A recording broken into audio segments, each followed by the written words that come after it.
வணக்கம். அமரர் கல்கியின் பொன்னியின் செல்வன் பாகம் 3 கொலைவாள் அத்தியாயம் 46. வானதி சிரித்தாள்.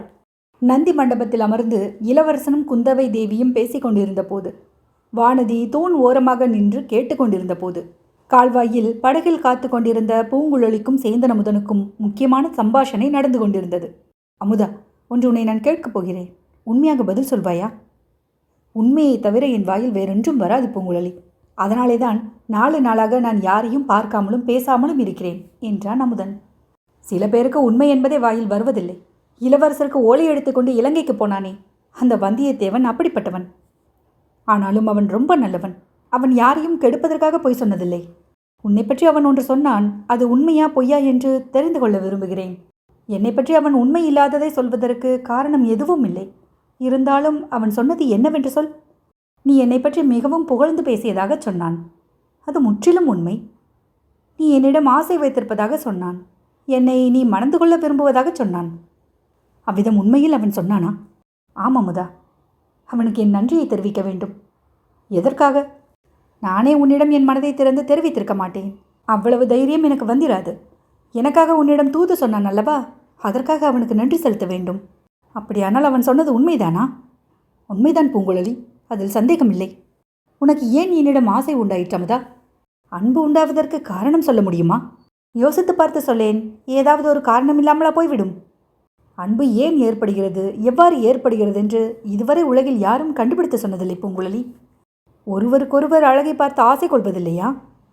அழகை பார்த்து ஆசை கொள்வதுண்டு, மோகம் கொள்வதும் உண்டு. ஆனால் அதை உண்மையான அன்பு என்று சொல்ல முடியாது. அது நிலைத்திருப்பதும் இல்லை. சற்று முன் வந்தியத்தேவன் என்று சொன்னாயே, அவன் என்னை பார்த்தவுடன் என்னிடம் சிநேகம் கொண்டு விட்டான். அவனுக்காக நான் என் உயிரையும் கொடுக்க சித்தமாயிருந்தேன். என் அழகை பார்த்தா என்னிடம் அவன் சிநேகமானான்.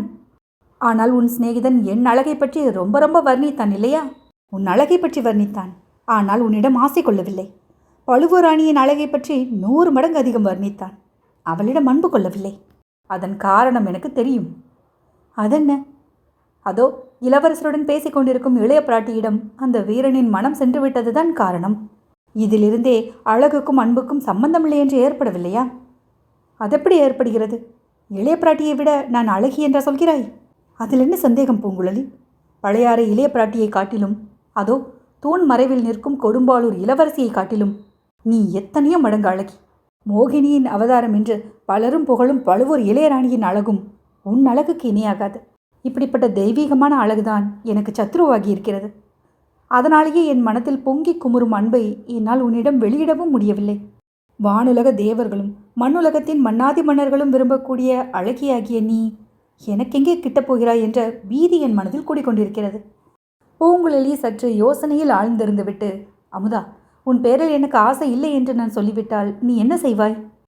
சில நாட்கள் பொறுமையுடன் இருப்பேன். உன் மனம் மாறுகிறதா என்று பார்ப்பேன். அது எப்படி மாறும்? மனிதர்கள் மனது விசித்திரமானது. சில சமயம் நம் மனதின் அந்தரங்கம் நமக்கே தெரியாது. புறம்பான காரணங்களினால் மனம் பிரமையில் ஆழ்ந்திருக்கும். பிரமை நீங்கியதும் உண்மை மனம் தெரிய வரும். சரி, பொறுத்திருந்து பார்ப்பாய். அப்படியும் என் மனதில் மாறுதல் ஒன்றும் ஏற்படாவிட்டால் உன்னிடம் வைத்த ஆசையை நான் போக்கிக் கொள்ள முயல்வேன். அது முடியுமா? முயன்றால் முடியும். கடவுளிடம் மனதை செலுத்தினால் முடியும். நம் பெரியோர் பகவானிடம் பக்தி செலுத்திதான் மனதை கட்டுப்படுத்தி கொண்டார்கள். அமுதா, நீ என்னிடம் வைத்திருக்கும் அன்பு உண்மையான அன்பு என்று எனக்கு தோன்றவில்லை. ஏன் அப்படி சொல்கிறாய்? உண்மை அன்பின் அடையாளம் என்ன? என்னிடம் உனக்கு உண்மை அன்பு இருந்தால் நான் உன்னை மறுதளித்ததும் என்னை கொன்றுவிட வேண்டும் என்று உனக்கு தோன்ற வேண்டும். உனக்கு பதிலாக நான் வேறு யாரிடமாவது அன்பு வைப்பதாக தெரிந்தால் அவரையும் கொன்றுவிட வேண்டும் என்று நீ கொதித்தெழுவாய். பூங்குழலி, நான் கூறியது தெய்வீகமான சத்வகுணத்தைச் சேர்ந்த அன்பு. நீ சொல்வது அசுர குணத்துக்குரிய ஆசை, பைசாச குணத்துக்குரியது என்றும் சொல்லலாம். தெய்வீகத்தையும் நான் அறியேன், பைசாச இயல்பையும் நான் அறியேன். மனித இயற்கைதான் எனக்கு தெரியும். அன்பு காரணமாக இன்பம் உண்டாக வேண்டும். அதற்கு பதிலாக துன்பம் உண்டானால் எதற்காக அதை சகித்திருப்பது? நாம் ஒருவரிடம் அன்பு செய்ய அவர் பதிலுக்கு நம்மிடம் அன்பு செய்யாமல் துரோகம் செய்தால் எதற்காக நாம் பொறுத்திருக்க வேண்டும்? பழி வாங்குவது தானே மனித இயல்பு? இல்லை பூங்குழலி, பழி வாங்குவது மனித இயல்பல்ல, அது ராட்சச இயல்பு. ஒருவரிடம் நாம் அன்பு வைத்திருப்பது உண்மையானால் அவருடைய சந்தோஷம் நமக்கும் சந்தோஷம் தர வேண்டும். அவர் நம்மை நிராகரிப்பது முதலில் கொஞ்சம் வேதனையாக இருந்தாலும் பொறுத்து கொண்டு பதிலுக்கு நன்மையே செய்தோமானால் பின்னால் நமக்கு ஏற்படும் இன்பம் 1க்கு 10 மடங்காக பெருக்கியிருக்கும். நீ சொல்வது மனித இயல்பே அல்ல, மனிதர்களால் ஆகக்கூடிய காரியமும் அல்ல. வந்தியத்தேவனுடன் வைத்தியர் மகன் ஒருவன் வந்தான். அவன் என்னை பார்த்ததும் ஆசை கொண்டான். அது நிறைவேறாது என்று அறிந்ததும் அவனுடைய ஆசைக்கு குறுக்கே நிற்பதாக அவன் எண்ணி வந்தியத்தேவனை பழுவேட்டரையர் ஆட்களிடம் காட்டிக் கொடுக்க முயன்றான். என்னையும் அவன் கொன்றுவிட முயன்றிருப்பான். அப்படியானால் அவன் மனித குலத்தை சேர்ந்தவன் அல்ல, கொடிய அசுர குலத்தைச் சேர்ந்தவன். அதோ கொடும்பாளூர் இளவரசி நிற்கிறாள். அவள் பொன்னியின் செல்வருக்கு தன் உள்ளத்தை பறி கொடுத்திருக்கிறாள். பொன்னியின் செல்வர் அவளை ஏற்றுக்கொள்ளாவிட்டால் அவள் என்ன செய்வாள்? நிச்சயமாக பொன்னியின் செல்வருக்கு விஷம் வைத்துக் கொள்ள முயல்வாள். அவருடைய மனத்தை வேறு எந்த பெண்ணாவது கவர்ந்து விட்டதாக அறிந்தாள் அவளையும் கொல்ல முயல்வாள். ஒரு நாளும் நான் அப்படி நினைக்கவில்லை பூங்குழலி. சாத்வீகமே உருக்கொண்ட வானதி அப்படி ஒரு நாளும் செய்ய முயல மாட்டாள். இருக்கலாம், நானாயிருந்தால் அப்படித்தான் செய்ய முயல்வேன். உன்னை கடவுள் மன்னித்து காப்பாற்ற நான் பிரார்த்தித்து வருவேன். கடவுளேன் என்னை மன்னிப்பது? நான் கடவுளை மன்னிக்க வேண்டும். நீ தெய்வ அபச்சாரம் செய்வதையும் கடவுள் மன்னிப்பார். அமுதா, நீ உத்தமன். என் பெரிய அத்தையின் குணத்தை கொண்டு பிறந்திருக்கிறாய். அதென்ன விஷயம்? திடீரென்று புதிதாக ஏதோ சொல்கிறாயே. என் பெரிய அத்தை இறந்து போய்விட்டதாக நம் குடும்பத்தார் சொல்லிக் கொண்டிருக்கிறார்கள் அல்லவா? யாரை சொல்கிறாய்? என் தாய்க்கும் உன் தந்தைக்கும் உடன் பிறந்த மூத்த சகோதரியைத்தானே? ஆம், அவள் உண்மையில் இறந்து விடவில்லை. நானும் அப்படித்தான் பராபரியாக கேள்விப்பட்டேன். அவள் இலங்கை தீவில் இன்றைக்கும் பைத்தியக்காரியை போல் அலைந்து கொண்டிருக்கிறாள். குடும்ப சாபக்கேட்டுக்கு யார் என்ன செய்ய முடியும்? அவள் இன்று பைத்தியக்காரியை போல் அலைவதற்கு குடும்ப சாபம் மட்டும் காரணமல்ல, சோழகுலத்தைச் சேர்ந்த ஒருவனின் நம்பிக்கை துரோகம்தான் அதற்கு காரணம். என்ன என்ன? இளம் பிராயத்தில் என் அத்தை இலங்கைக்கு அருகில் ஒரு தீவில் வசித்து வந்தாள். அவளை சோழ ராஜகுமாரன் ஒருவன் காதலிப்பதாக பாசாங்கு செய்தான். அவள் நம்பிவிட்டாள். பிறகு அந்த ராஜகுமாரன் இளவரசு பட்டம் சூட்டிக் கொண்டதும் அவளை நிராகரித்து விட்டான். இதெல்லாம் உனக்கு எப்படி தெரிந்தது பூங்குழலி? என் ஊமை அத்தையின் சமிங்கை பாஷை மூலமாகவே தெரிந்து கொண்டேன். என்னென்று சொல்கிறேன் கேள். சில காலத்துக்கு முன்பு பாண்டிய நாட்டார் சிலர் இங்கே வந்திருந்தார்கள். என் அத்தையை வஞ்சித்த ராஜகுலத்தினரை பள்ளிக்கு பழி வாங்குவதற்கு என் உதவியை கோரினார்கள். அப்போதுதான் என் அத்தையின் கதையை அறிந்திருந்த எனக்கு ரத்தம் கொதித்து கொண்டிருந்தது. அவர்களுடன் சேர்வதென்றே முடிவு செய்துவிட்டேன். அச்சமயம் என் பெரிய அத்தையின் மனப்போக்கை அறிந்து கொண்டேன். அவள் தனக்கு துரோகம் செய்தவனை மன்னித்ததும் அல்லாமல் அவனுக்கு இன்னொரு மனைவி மூலம் பிறந்த பிள்ளையை பல தடவை காப்பாற்றினாள் என்று அறிந்தேன். பிறகு பாண்டிய நாட்டாருடன் சேரும் எண்ணத்தை விட்டுவிட்டேன். நீ சொல்கிறபடி என் அத்தையின் அன்பு தெய்வீகமான அன்புதான். ஆனால் என் அத்தையைப் போல் நான் இருக்க மாட்டேன். பின்ன என் செய்வாய்? என்னை அந்த ராஜகுமாரனாவது வஞ்சித்து மோசம் செய்தால் பழிக்கு பழி வாங்குவேன். அவனையும் கொள்வேன், அவனுடைய மனத்தை என்னிடமிருந்து அபகரித்தவளையும் கொள்வேன். பிறகு நானும் கத்தியால் குத்தி கொண்டு செத்துப்போவேன். கடவுளே, என்ன பயங்கரமான பேச்சு பேசுகிறாய். அமுதா, 2 வருஷமாக என் மனதில் உள்ள கொதிப்பை நீ அறிய மாட்டாய். அதனால் இப்படி சாத்வீக உபதேசம் செய்கிறாய். உன் அத்தைக்கு இல்லாத கொதிப்பு உனக்கென்ன வந்தது? அது என் அத்தையின் சமாச்சாரம், இது என் சமாச்சாரம். உன்னுடைய சமாச்சாரமா? உண்மைதான பூங்குழலி?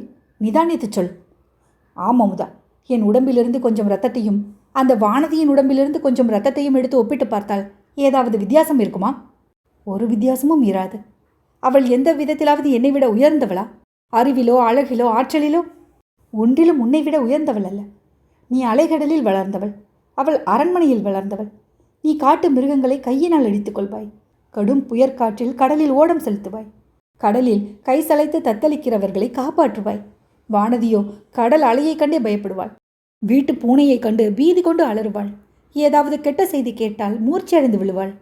அப்படி இருக்கும்போது இளையபிராட்டி என்னை துச்சமாக கருத காரணம் என்ன? வானதியை சீராட்டி தாளாட்டுவதன் காரணம்தான் என்ன? பூங்குழலி, இளையபிராட்டியின் மீது நீ வீண் பழி சுமத்துகிறாய். அவருக்கு வானதி நெடுநாளைய தோழி. உன்னை இப்போதுதான் இளையபிராட்டிக்கு தெரியும். இளவரசரை கடலிலிருந்து காப்பாற்றி இங்கு கொண்டு வந்து சேர்த்ததற்காக உனக்கு எவ்வளவோ அவர் நன்றி செலுத்தவில்லையா? ஆம், அந்த அரண்மனை சீமாட்டியின் நன்றி இங்கே யாருக்கு வேணும்? அவளை வைத்துக் கொள்ளட்டும். அமுதா, இளவரசரை படகில் ஏற்றிக்கொண்டு திரும்ப புத்த விகாரத்துக்கு போக வேண்டுமாயிருந்தால் நீ மட்டும் படகை செலுத்தி கொண்டு போ. நான் வந்தால் ஒரு வேளை வேண்டுமென்றே படகை கவிழ்த்தாலும் கவிழ்த்து விடுவேன். ஒரு நாளும் நீ அப்படி செய்ய மாட்டாய். பூங்குழலி, இளவரசர் என்ன குற்றம் செய்தார் அவர் ஏறியுள்ள படகை நீ கவிழ்ப்பதற்கு? அமுதா, எனக்கு பைத்தியம் பிடித்திருக்கிறது. என் சித்தம் என் சுவாதீனத்தில் இல்லை. என் அத்தைக்கு இவர் தந்தை செய்த துரோகத்தை நினைத்து படகை கவிழ்த்தாலும் கவிழ்த்து விடுவேன். நீயே படகை விட்டு கொண்டு போ. அப்படியே ஆகட்டும். நானே இளவரசரை கொண்டு போய் விட்டு வருகிறேன். நீ என்ன செய்வாய்? நான் வானதியை பின்தொடர்ந்து சென்று அவள் தலையில் ஒரு கல்லை தூக்கி போடுவேன். இவ்விதம் கூறிக்கொண்டே பூங்குழலி குனிந்து கால்வாயின் கரையில் கிடந்த ஒரு கூழாங்கல்லை எடுத்தாள். அச்சமயம் கால்வாயின் கரையில் இருந்த அடர்த்தியான தென்னந்தோப்புக்குள் இருந்து கம்பீரமான ராஜ ரிஷபம் ஒன்று வெளியேறி வந்தது. அதை பார்த்த பூங்குழலி தன் கோபத்தை அக்காளையின் மேல் காட்ட எண்ணி கூழாங்கல்லை அதன் பேரில் விட்டறிந்தாள். அந்த கூழாங்கல் ரிஷபராஜனின் மண்டை மீது விழுந்தது. காளை ஒரு தடவை உடம்பை சிலிர்த்து கொண்டது. கல்வந்த திசையை உற்று பார்த்தது. ஐயோ பூங்குழலி, இதென்ன காரியம்? மாட்டின் மீது கல்லை விட்டெறியலாமா என்றான் அமுதன். எரிந்தால் என்ன? வாயில்லாத ஜீவனாயிற்றே, அதற்கு தன்னை பாதுகாத்துக் கொள்ளக்கூட தெரியாதே. என் குலத்தில் வாயில்லாத ஊமை பெண் ஒருத்தி இருந்தாள். அவளுடைய மனதை புண்படுத்தியவர்களை என்ன செய்வது? அவள் தன்னைத்தானே பாதுகாத்துக் கொள்ள முடியாமையில்தானே அவளை அரசகுமாரன் ஒருவன் வஞ்சித்து அவளுடைய வாழ்க்கையை பாழாக்கினான். உன் அத்தைக்கு யாரோ செய்த அநீதிக்கு இந்த மாடு என்ன செய்யும்? இந்த மாடு அப்படியொன்றும் நிராதரவான பிராணி அல்ல. இதற்கு கூரிய கொம்புகள் இருக்கின்றன. தன்னை தாக்க வருகிறவர்களை இது முட்டி தள்ளலாம். காது கேளாத, பேச முடியாத, உலகமறியாத ஏழை பெண்ணால் என்ன செய்ய முடியும்? என்னிடம் அப்படி ஒரு ராஜகுமாரன் நடந்து கொண்டால் நான் அவனை லேசில் விடமாட்டேன். லேசில் விடமாட்டாய். காளை மாட்டின் மேல் கல்லை எடுத்தெறிவாய். அதுவும் கால்வாயில் படகில் இருந்து கொண்டு. மாடு உன்கிட்டே வந்து உன்னை முட்ட முடியாதல்லவா? என்னை முட்ட முடியாவிட்டால் வேறு யாரையாவது அந்த காளை முட்டி தள்ளட்டுமே. உனக்கு யார் மேலேயோ உள்ள கோபத்தை இந்த காளையின் பேரில் காட்டியது போலல்லவா? இவர்களுடைய சம்பாஷணையை என்னவோ அந்த ரிஷபத்தினால் அறிந்து கொள்ள முடியவில்லை. ஆனால் பூங்குழலி கூறியது போலவே கிட்டத்தட்ட அது செய்துவிட்டது. கால்வாயில் இறங்கி படகிலிருந்து பூங்குழலியின் மீது அது தன் கோபத்தை காட்ட முடியவில்லை. திரும்பி துள்ளி குதித்து கொண்டு சென்றது. அச்சமயம் வானதி தென்னந்தோப்பின் மறுபுறத்தில் இருந்து பள்ளக்கை நோக்கி தனியாக போய்க் கொண்டிருந்தாள். அவளுடைய உள்ளம் குதூகலத்தினால் துள்ளி குதித்து கொண்டிருந்தது. எதிரில் துள்ளி குதித்து கொண்டு வந்த ரிஷபராஜனை பார்த்ததும் முதலில் அவள் குதூகலம் அதிகமாயிற்று. ஆனால் ரிஷபராஜன் தலையை குனிந்து கொண்டு கொம்பை நீட்டிக்கொண்டு வாளை தூக்கி கொண்டு தன்னை நோக்கி வருவதை கண்டதும் பயந்து போனாள். கால்வாய் கரையை நோக்கி திரும்பி ஓடி வருவதை தவிர வேறு வழியில்லை. நந்தி மண்டபத்துக்கு வெகு சமீபத்தில் கால்வாய் கரைக்கு அவள் வந்துவிட்டாள். அப்புறம் மேலே செல்ல முடியவில்லை. ஏனெனில் கரையிலிருந்து கால்வாய் ஒரே கிடுகிடு பள்ளமாய் இருந்தது. கரையோரமாக நந்தி மண்டபத்துக்கு வரலாம் என்று திரும்பினாள். அச்சமயம் ரிஷபம் அவளுக்கு வெகு சமீபத்தில் வந்திருந்தது. பின்புறமாக நகர்ந்து கால்வாயில் விழுவதை தவிர வேறு மார்க்கம் ஒன்றுமில்லை. அப்போதுதான் ஐயோ அக்கா என்று அவள் கத்தினாள். வானதியின் அந்த அபயக்குரல் பொன்னியின் செல்வன், குந்தவை இவர்களின் காதில் வந்து விழுந்தது. வானதியின் அபயக்குரல் வந்த திசையை பொன்னியின் செல்வனும் குந்தவையும் திடுக்கிட்டு நோக்கினார்கள். அவர்கள் இருந்த நந்தி மண்டபத்துக்கு சற்று தூரத்தில் கால்வாயின் உயரமான கரையில் வானதி தோன்றினாள். கால்வாயின் பக்கம் அவள் முதுகு இருந்தது. அவள் தனக்கெதிரே ஒரு பயங்கரமான பொருளை பார்ப்பவள் போல் காணப்பட்டாள். அவளை அவ்விதம் பயங்கரப்படுத்தியது என்னவென்பது மறுகணமே தெரிந்துவிட்டது. அம்மா என்ற கம்பீரமான குரல் கொடுத்து கொண்டு அவளுக்கு எதிரில் ரிஷபராஜன் தோன்றினான். இன்னும் ஒரு அடி வானதி பின்னால் எடுத்து வைத்தாள். அவள் கால்வாயில் விழ வேண்டியதுதான். பின்னால் நகர்வதை தவிர அவளுக்கு வேறு வழியும் இல்லை. இதையெல்லாம் அருள்வர்மன் பார்த்த தட்சணமே அறிந்து கொண்டான். உடனே நந்தி மண்டபத்தின் படிக்கட்டிலிருந்து கால்வாயில் குதித்து மின்னலை போல் பாய்ந்து ஓடினான். வானதி கால்வாயின் கரையிலிருந்து விழுவதற்கும் அருள்வர்மன் கீழே ஓடிப்போய் சேர்வதற்கும் சரியாக இருந்தது. கால்வாயின் தண்ணீரில் வானதி தலைக்குப்புற விழுந்து விடாமல் இரு கரங்களாலும் அவளை தாங்கி பிடித்து கொண்டான். வானதிக்கு நேர்வதற்கிருந்த அபாயத்தை அறிந்து ஒரு கணம் குந்தவை உள்ளம் பதித்து துடி துடித்தாள். மறுகணம் அருள்மொழிவர்மன் அவளை தாங்கி கொண்டதை பார்த்து மகிழ்ச்சி கடலில் ஆழ்ந்தாள். வேலும் வாளும் வீசி வஜ்ராயுதம் போல் வலுப்பெற்றிருந்த கைகளில் துவண்ட கொடியைப் போல் கிடந்த வானதியை தூக்கி கொண்டு அருள்வர்மன் குந்தவையின் அருகில் வந்தான். அக்கா, இதோ உன் தோழியை வாங்கிக்கொள். கொடும்பாளூர் வீர வேளிர் குலத்தில் இந்த பெண் எப்படித்தான் பிறந்தாலோ தெரியவில்லை என்றான். தம்பி, இதென்ன காரியம் செய்தாய்? கல்யாணமாகாத கன்னிப்பெண்ணை நீ இப்படி கையினால் தொடலாமா என்றாள் குந்தவை. கடவுளே, அது ஒரு குற்றமா? பின்னே இவள் தண்ணீரில் தலைகீழாக விழுந்து மூழ்கியிருக்க வேண்டும் என்கிறாயா? நல்ல வேளை இவளை நான் தாங்கி பிடித்தது இவளுக்கு தெரியாது. விழும்போதே மூர்ச்சியாகிவிட்டாள். இந்தா பிடித்துக்கொள் என்றான் அருள்வர்மன். வானதி கலகலவென்று சிரித்தாள். சிரித்து கொண்டே அவன் கரங்களில் இருந்து தன்னை விடுவித்து கொண்டு தரையில் குதித்தாள். அடிக்கள்ளி, நீ நல்ல நினைவோடு தான் இருந்தாயா என்றாள் குந்தவை. கண்ணை மூடிக்கொண்டு மூர்ச்சி அடைந்தது போல் ஏன் பாசாங்கு செய்தாள் என்று கேளக்கா என்றான் பொன்னியின் செல்வன். நான் ஒன்று பாசாங்கு செய்யவில்லை அக்கா. இவர் என்னை தொட்டதும் எனக்கு கூச்சமாய் போய்விட்டது. வெட்கம் தாங்காமல் கண்களை மூடிக்கொண்டேன். அதெப்படி எனக்கு தெரியும்? மூர்ச்சை போட்டு விழுவது உன் தோழிக்கு வழக்கமாயிற்றே என்று பார்த்தேன்.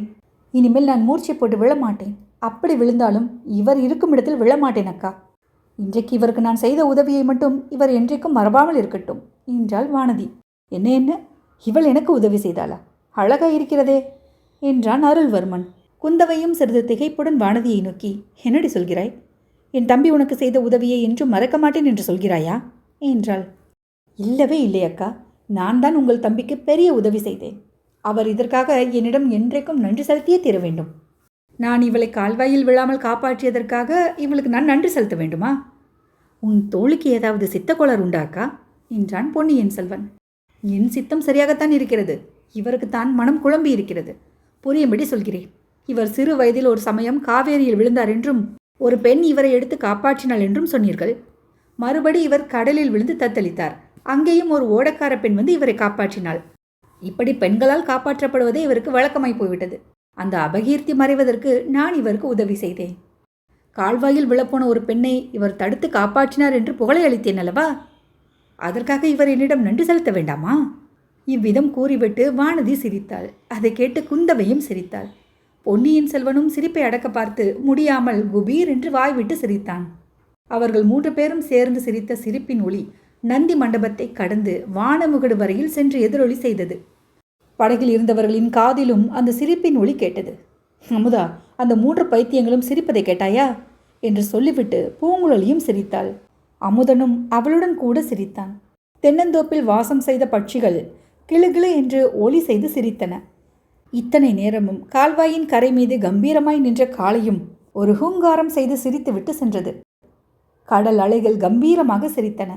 கடலிலிருந்து வந்த குளிர்ந்த காற்றும் மிருதுவான குரலில் சிரித்து மகிழ்ந்தது. அத்தியாயம் 46 நிறைவுற்றது. பொன்னியின் செல்வன் 3ஆம் பாகம் நிறைவடைந்தது.